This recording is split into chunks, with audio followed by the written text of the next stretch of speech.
What's up, YouTube? I'm getting slacking a little bit on the content side, so I figured while I'm packing whatnot orders right now from last stream, kind of just talk, give a little bit of an update, and then kind of try and give some tips on if you are looking to maybe sell Pokemon cards on whatnot. So just to kind of recap, I started out now going on about 2 months almost. I bought a couple boxes of EBO3, the Heroines booster box of One Piece, and happened to pull about a $1,400 card. Sold it for $1,350 on TCG Player. Rolled that into more inventory and then sold it basically at lowest listing up until I hit level 4 seller, getting all the feedback. But in the time doing that, I quickly realized which it's not much better right now, but like it was a regular thing. Like right now it's like 12:30 a.m. I've got to be up for work at 4:35 to get to work, but that was like an every night thing because I would have work and everything else going on throughout the day, and end up being up late, packing these orders for TCG Player. Um, so, and then the money, I've made about $2,000 in the first couple weeks on TCG Player, and then I discovered Whatnot and decided, all right, I'm gonna try this. First stream went great. Did like $650 in sales. Made about took home about $500, and made about $200 profit on that. Second stream even better, about $850 in sales, around the same profit, about $200. Third stream, actually had my son help me out. That was the first time he had helped me out, but it was at a different time. I think this was a Friday. I had been doing like Sunday nights and Tuesday nights pretty late, like 9 p.m. This was Friday a bit earlier, like maybe 6 or 7 p.m.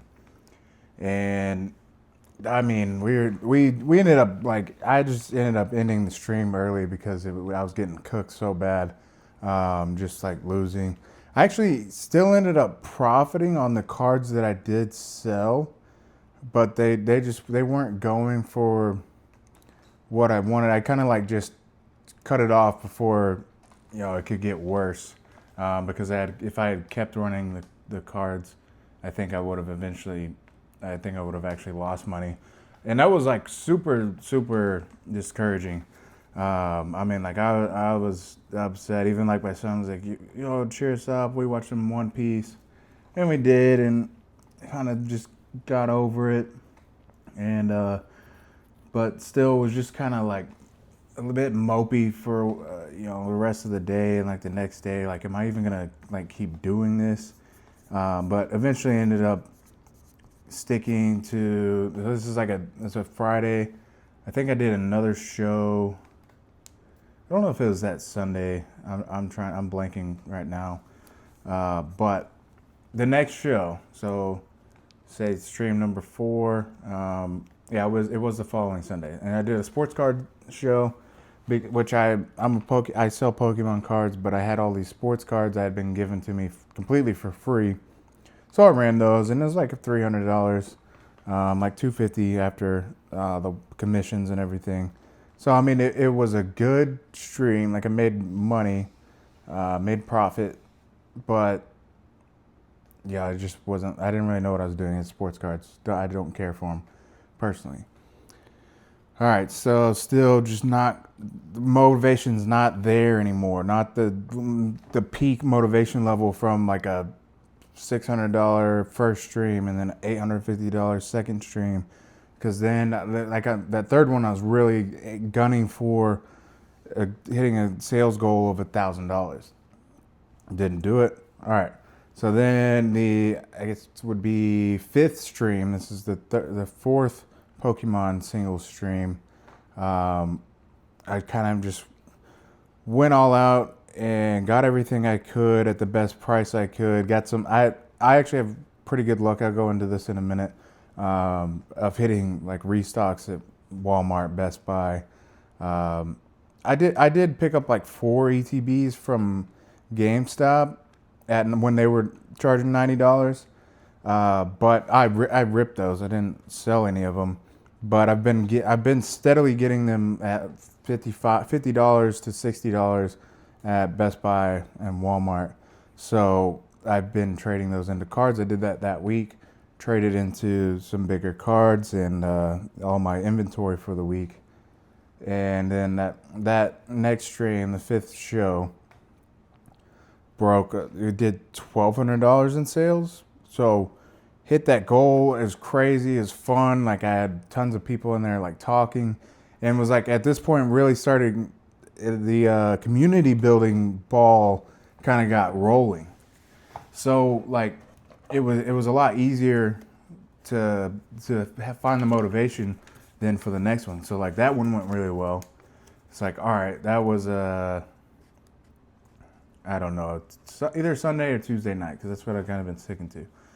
And so during that week, I went and I spent a good chunk of money. Part of it was like in my last video for Collecticon, picked up all everything I got there, all the singles, and ran those. And so that would be this last stream, last night. Last night we did $1,500 in sales. They were running a promotion, I guess, where there's no commission fees. So it was almost all coming back to me, except I did run like a show promotion. You can do like a per hour, basically like run an ad on your specific show. And I did that, and I did it a bit higher than I had been, about $40 an hour. And we went for about 3 hours. So ended up walking away with about $1,300 to $1,350. Great, because I spent about $950. We'll call it $1,000 on the inventory.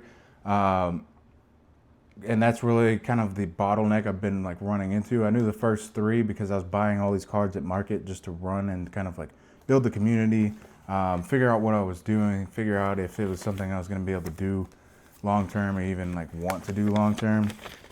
And so this next one kind of really solidified it. But the biggest problem is sourcing inventory. Like most people in this business, especially if you are selling singles, if either you're a vendor or you have an online shop or a TCG player, eBay, whatever it is. I haven't had much luck buying collections. I just haven't. There's a few shops here in town. I'm pretty good friends with one of them, and they have an awesome shop.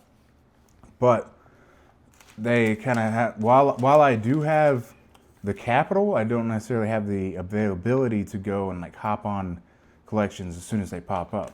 So my tactic, and maybe like what I would suggest, but also I do have kind of an edge in basically every day that I go to work, like at my job at the office, I pass three Walmarts.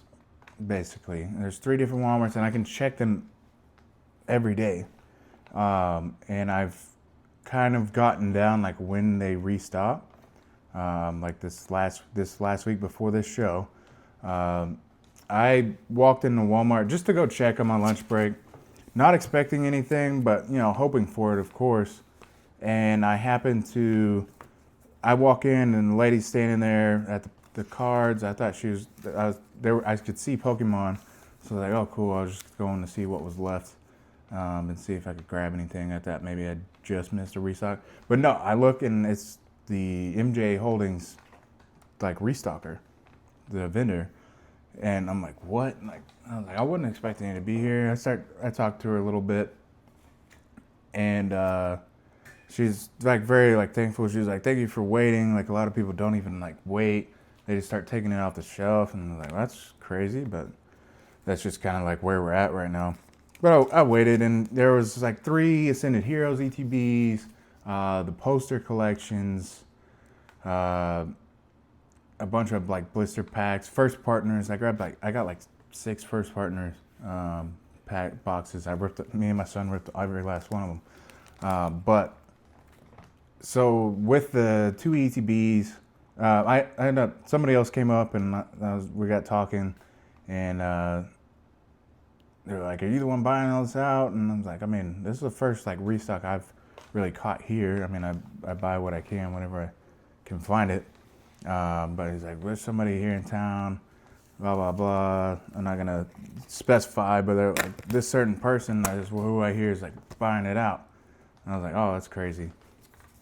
So yeah, I let him grab the 3rd ETB. Two was fine. I kind of wanted some variety, and then I also wanted to get a decent amount to rip. So I'm, let's say, $180 into the stuff that I'm going to trade into cards, or planning to. So an ETB, and I listed on Facebook saying that I'm mostly looking to trade for singles, because I was. So I ended up trading an Ascended Heroes ETB and a Lucario poster collection. So I spent 120, say 125 with tax on those 2 items. I traded that into like over $300 market value worth of Pokemon singles. So awesome. I'm $120. Like, I'm already up. Like, assuming I can get more than I spent on these cards in this next stream, then I'm up. I'm in the green there. And I had also previously traded some sealed product that I also got at retail up into the 151 Blastoise, because I had a friend that was really interested in it. He had the Charizard from 151, but he wanted more of the Blastoise. He's a big Gengar fan. So I'm $150 into this. At one time when I got it, it was almost like 200. We'll call it like 175. The Blastoise. So 150 for 175. Not a huge like trade up, but good enough. And then I buy a $50 Gengar. So I'm $200 in. The Charizard from 151 is still like right below 500, but it's like it starts trending down. By the time I've got the Gengar in, and actually got my friend to like meet with me and trade, so 2 cards, $200 worth of cards into a now $420 Charizard. I take that Charizard.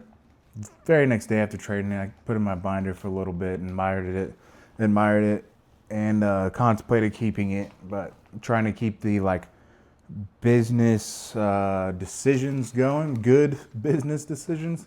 Anyways, take it to card shop. I trade it into, at trade. It's about along with some of the first partners I traded off as well. So it turned basically about let me think. I'm gonna trade it. We're about $300 in. I traded it into about a little over $400 market value worth of cards to run. So we're up like $300 on market value versus like what we spent. And then I kind of just go, and the whole purpose of this is like, since I'm not able to really get collections right now, I know that is kind of like the meta as far as sourcing inventory, but I've just not had any luck. Most of the collections around here, like on Facebook, most of them don't have like good cards worth buying. It's a lot of like lower end and EXs and all of that like mixed in. It's like I don't want those because they don't do well on whatnot. I guess, and that's a tip there. The EXs and like Vs and a lot of that stuff. And I started out doing $1 starts. Now I do $2 starts, just to kind of increase the profit, because a lot of these cards I'll pay $1 for, and then make like maybe 50 cents on it. Versus if I pay $1 for it, run it for $1, I'm out almost 50 cents. So it with the commission fee. So it just makes more sense that way. So there's a tip. Don't do dollar starts. Do $2 starts. If you're trying to kind of keep, still give people deals, then do $2 starts. And if your cards are worth more than $2, some of them will sell for $2. A lot of them will get closer to what they're worth. I have cards that go over what they're worth, like way over. And I have cards that go for like 70, 80% of their market value. But with using, like leveraging sealed product, trading that into singles to run, especially higher end singles, because those do really well.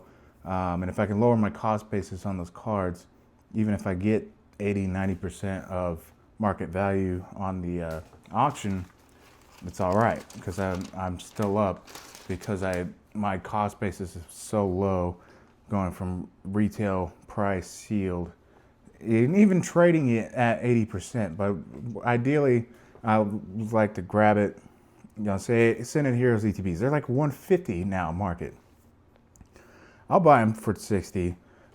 I read somewhere in a book or heard somewhere, YouTube, podcast, whatever, to focus on, I think this might be Dan Locke and like his mentor, which I have not heard any Dan Locke in a long time, but basically his mentor told him to focus on doubling his money. And so that's kind of like what I do. And here's like an example of like some of the higher end cards. Not super crazy. I may have already packed a lot of the, this was a decent one. Like this was a card I pulled out of some retail Ascended Heroes. I spent whatever on the box. And then basically one of the ETBs I ended up ripping because it was essentially paid for. I ended up pulling this Mega Dragonite, so that was cool. And then that sold for $50. But then occasionally you just come across crazy deals too. Like this, I got this for $15. This Charizard EX, it sold for $40. Its market value is about $44. So you just really have to like put in the time, but it is more time effective. Like say that last stream I made $300 profit in 3 hours. That's $100 an hour. I mean that's more than I make. That's more than most people make, and that's basically like double what I get paid at my job to do. So something I can do outside of my job, if I can, and all I have to do is go check Walmart, check Best Buy, check Target. Of course, I try and leverage like these different Discord notification groups and stuff like that to be able to get those and catch those restocks. But it's just like patience. You do kind of have to have some patience. And like starting out, I knew I was going to lose money. Every like video I could find on YouTube, they said to expect to lose money. So I did. I expected to lose money on the first 3 streams. And I actually ended up profiting the first 3 streams. Even though the third one was like not good, I still made profit. I think it's like $120 if I'm remembering correctly. Versus like from what I spent to what we sold. So you do have to kind of go into it expecting to lose some money, but as you like learn, you'll learn what people actually want, especially if you have reoccurring buyers and like you start building that community and you know what people are looking for. Then, I mean, if somebody comes into your show, they're familiar with you, and then you thought of them during your week in preparation for your stream and bought a specific Pokemon or a specific card that they like. I mean, they're going to be appreciative of that, and also they're probably going to like let that bid, like run that bid up to close to what it's worth, maybe even more on certain cards. It's it's really kind of like a lottery on if it's going to go for more or a little bit less or right at market. So as long as you can lower your cost basis, then you can get the you could make pretty good money. I'm not like raking in dough, but one thing about me and like starting up this business, every single dime that has come in from Whatnot has gone back into sourcing for Whatnot. I mean, every bit of it. And then like I make decent money just for, like at my 9 to 5. So whenever I get paid from that, I have a percentage of my paycheck goes into the same account that I'm paying for all of this stuff out of, and I'm rolling, even more capital into it, but just tracking and making sure that I am still profitable.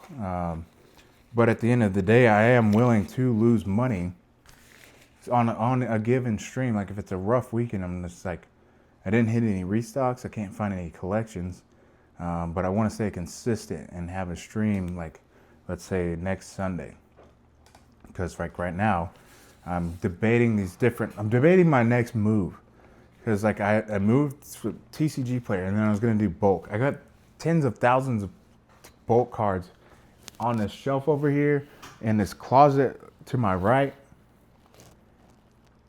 but the time consumption for that versus like the payout for me isn't. I think it. I don't want to. For me, it isn't worth it. Overall, it is worth it. I think bulk is awesome, and that's why I still have the bulk, because eventually, I would like to put the time into sorting it, getting it listed, and then it's kind of like it's done, and I can just add to it once I build up the inventory. But like right now, I wiped out all my Pokemon inventory because I sold 95% of it on Whatnot. But like that, I mean, it's literally like every 20 seconds I'm selling a card, and still having about the same amount of fees. Maybe sometimes not market, maybe under market, but also it really averages out where like I've had $3 cards. I've had a $3 card, the $3 Team Rocket's Nidoking, go for $22. Why someone was willing to pay that for that card, I don't know. Maybe they just love Nidoking. Maybe just the excitement of the competition of being in a bidding war just caused them to go up. Maybe they needed that card for a master set. Whatever it was, that happens a lot. You find that here and there, and then other times the card you think is gonna go crazy will flop. It's a complete brick, and that's just kind of how it is. But you learn from that, and then you also figure out ways to lower your cost basis. That is like the main key. And everyone says on sourcing, like buying collections, just depending on your area, because I know like this weekend, the shop I main, they had someone come in with a giant collection. Like this specific collection, I couldn't have afforded. I assume it was well over $20,000 at least that they paid. I'm sure it was like a $30,000+ collection. So I would have been completely out of the running for that. But there's other ones that are a few $100s to a few thousand that I would be able to grab if I had the availability. So all of that to say, my next strategy, and I guess kind of playing on the same strategy of finding retail sealed Pokemon boxes, ETBs, mostly Ascended Heroes right now, and then trading that into singles because my cost basis is lower. If I can get a Ascended Heroes ETB for $60, call it $65 with tax, and then I'll sell it for $100, $110, $120. Market is like $150. Me personally, I don't really feel right going and listing something on Facebook Marketplace for $150 that cost me $60. Even if that is the market price. On TCG Player, it's a little bit different because you have fees coming out and everything.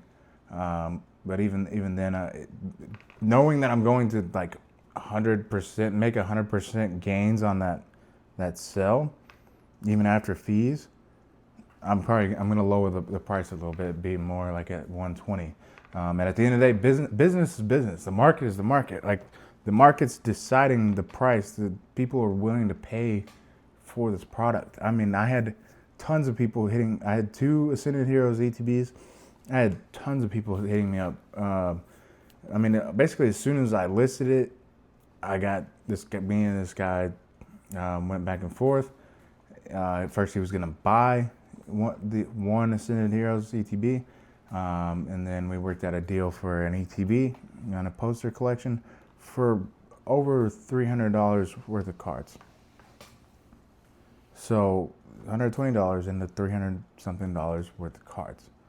That's for me, that is ideal. And for anyone selling singles, that's pretty ideal. If you're selling on eBay or TCG Player, whatever it is, if you're not selling sealed, then use it to move into what you are selling, whatever that is, slabs, whatever it is, trade for slabs, something. But I think that's going to continue to be my strategy. We'll see this week. I've got like $2,400 in whatnot payouts just from the last 2 streams, pending as these orders, like that orders I'm packing now. Did the stream last night. Was pretty busy today. And got back in town a little bit late. So, but I am, I'm losing sleep so that I can get these dropped off either tonight before I do go to bed or in the morning on my way out to work, so that they actually ship out tomorrow, Monday. And then some of them will start arriving within a matter of 2-3 days. And then literally it's like less than 24 hours usually that I get these payouts from whatnot. And so yeah, I'm gonna keep focusing on getting cards for retail. Also, when I do love to rip Pokemon packs, as does mostly anyone probably in this hobby. It's not a smart like business decision, but I do it in a way. I buy the smaller like accessory products, ancillary. I can't say the word, and I'll rip those like the blisters or like sleeve packs. Yeah. So I like sell everything else to where the smaller stuff I buy, that's kind of out of my pocket. It's not out of like business money, or it is. Like we'll say it is. And then like if I get some hits, then I'll run those on whatnot.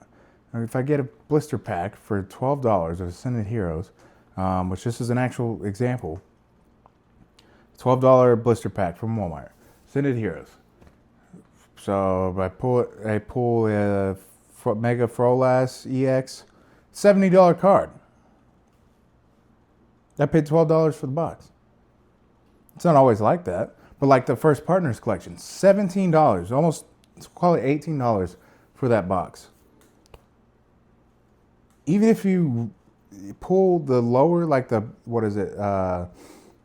Is it Rowlett, Litton, and Pop Leo? Even that, those 3 cards alone, it's like $25, $30 market value. You're automatically up. But I ripped multiple. I get I can't remember like generations other than Gen 1, obviously. But I pull Kanto starters. It's like $100 market value. $17 box, $100 market value, 80% trade, $80. So $18 into $80 worth of singles.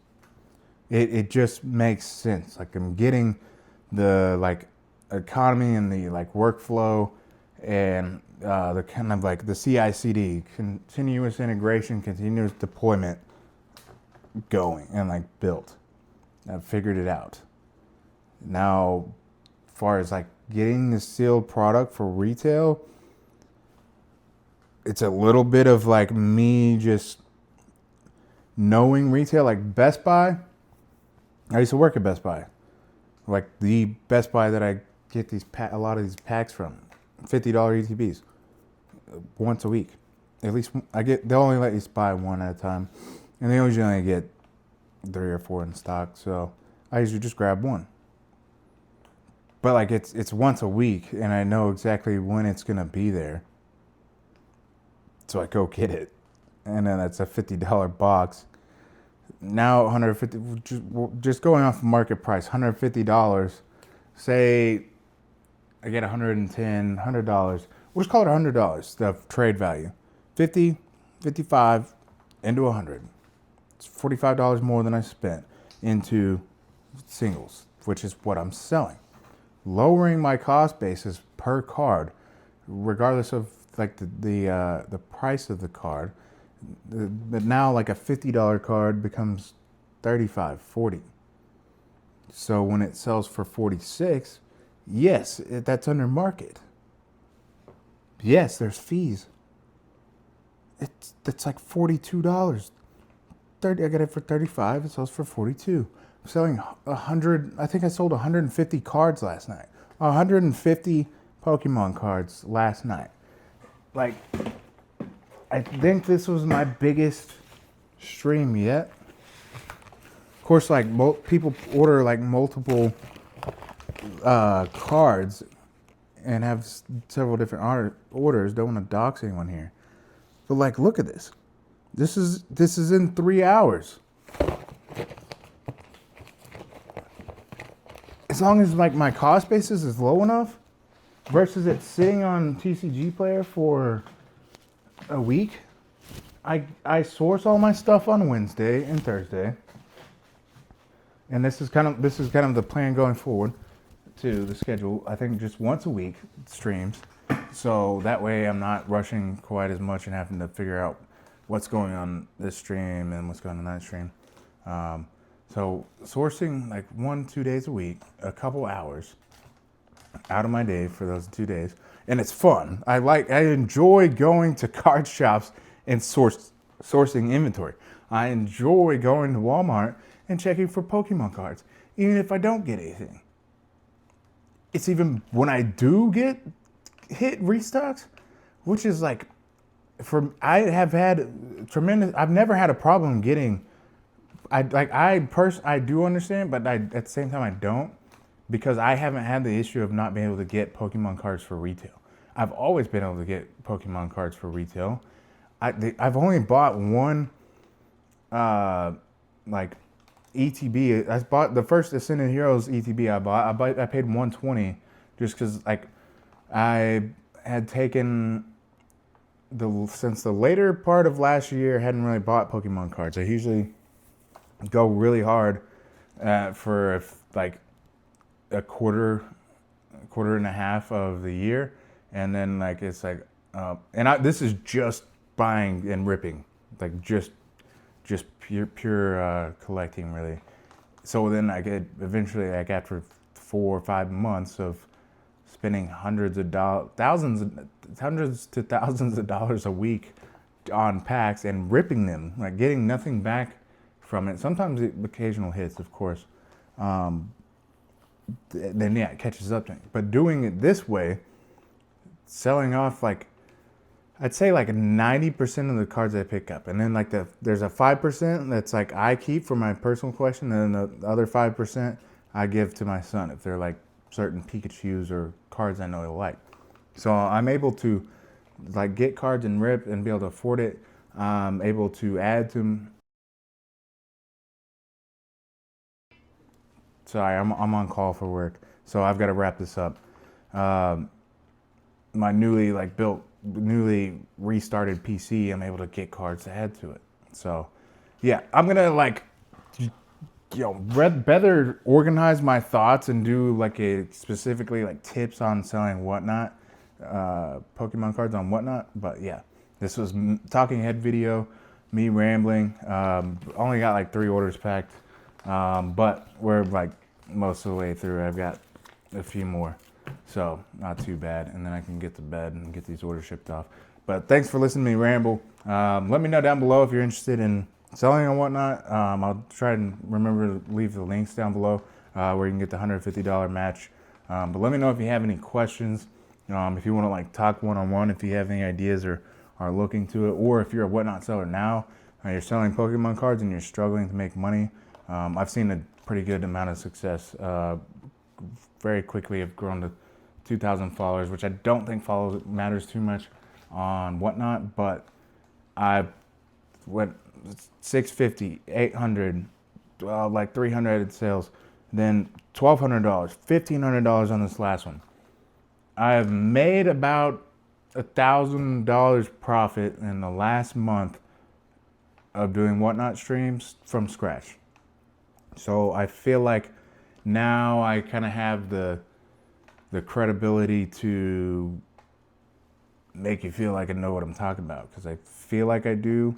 I'm not anything like crazy, but a lot of those people you wouldn't be able to reach anyways, and actually like communicate with.